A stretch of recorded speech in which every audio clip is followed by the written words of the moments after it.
back again, and this time I have a little microphone. This microphone should be clipped over here, but I feel like you can't hear me that well. Can you hear me? The same? Hello? Hello? I don't know, I feel like it sounds better if I have it really close. I am constantly experimenting with what I want to try for the videos. I thought maybe a mic. So I got this one, and it was really cheap. We're struggling. Today's video, I thought I would focus on painting. I know usually I do kind of like a vlog style where I study and I paint and I go out and all that. But this week, honestly, was very slow for me. I thought instead of trying to force some clips into this video of me doing random things, I thought, the one thing I did this week that I'm really proud to show is painting, and that's what we're gonna show. Also, another thing that I wanted to try doing now is instead of just having the painting sections of the video with some music playing in the background, I thought I would write a little bit. I enjoy writing a lot.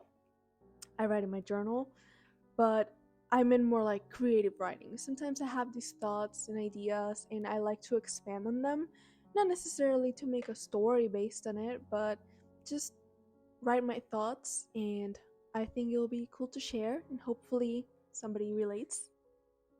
And one that I was thinking about a lot recently is sadness and art.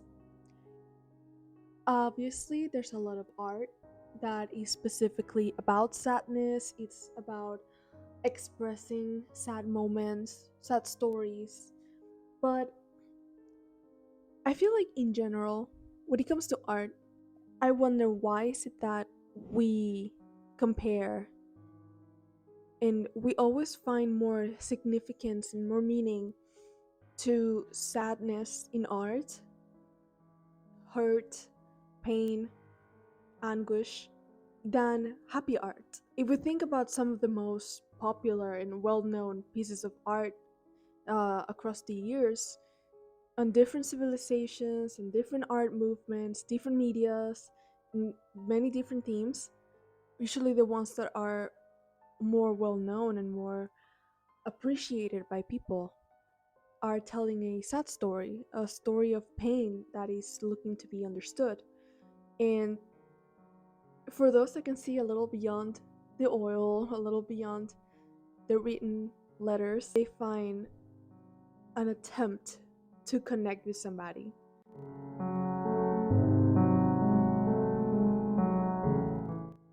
And as you can tell from the different and as you can tell from the difference in the candles, some time has passed. Now that I'm done with the technical part, now goes the fun part.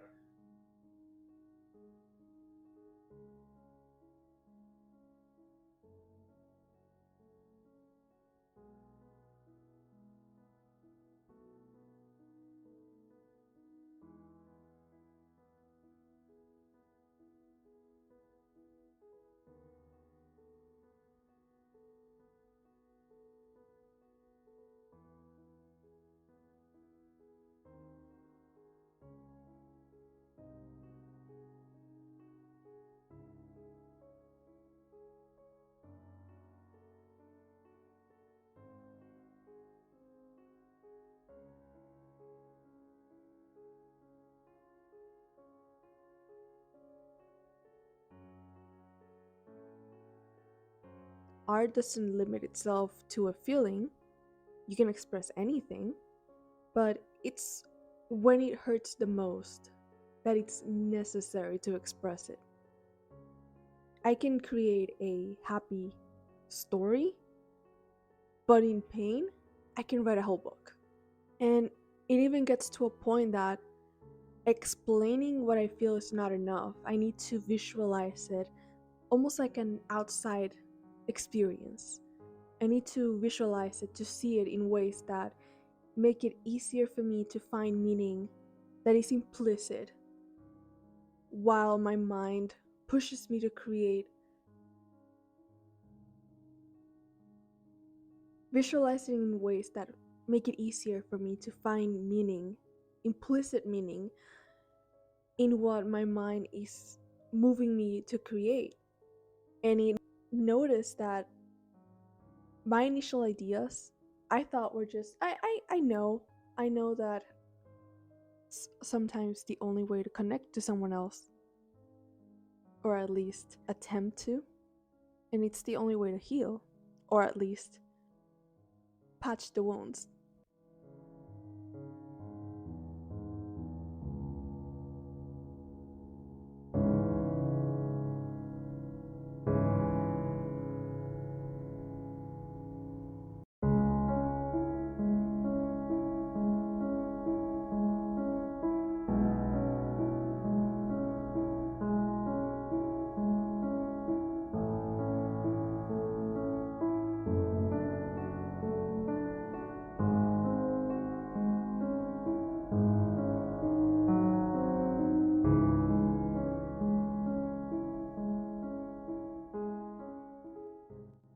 Even though many don't understand it, art is one of the essential factors of life for human beings. And just like other needs, it differs with circumstances. Just like when you're excited to eat your favorite food, compared to the need to eat of somebody who's starving. Even though both are important, nothing will compare with that need of a soul that needs to connect. In that same way, when we consume art, we look for that connection. And when we create art, we're attempting to make that connection.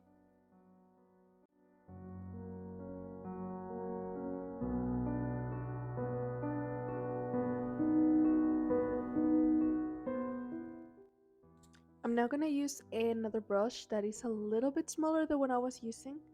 She's looking a little bit rough, but now I'm gonna go and do the shadows with a smaller brush.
this is what the candles look like at the end.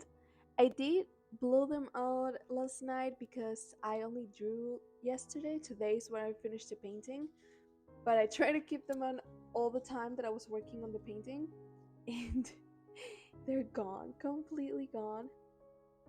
This is the end result of the painting. As you may have noticed, I did clean some of the edges when I was using the black for the background.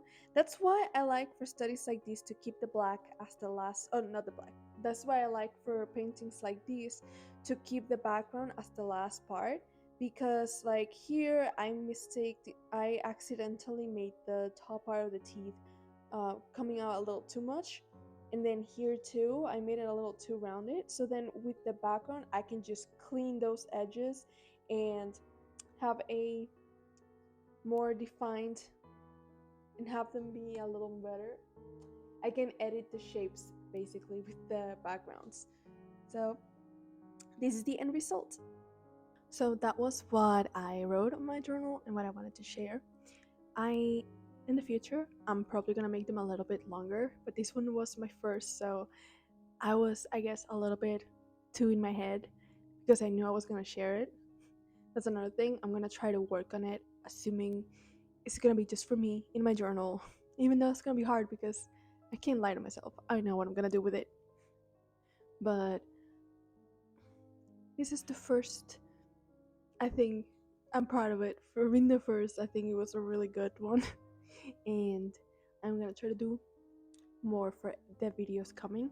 And I'm gonna try to keep it up like that, where I focus my Wednesday videos mostly on my paintings, because I think it's cool. I like to see other artists at least share a little more of their process. So I wanted to do um, less of a time lapse and more of like a showing closer. It's still sort of a time lapse, but you can see a little more the process. And any other suggestions, any other comments on what you'd like to see me change, then I will be happy to also try that too. But I hope you enjoyed it, and next week I'll be doing some more. Bye!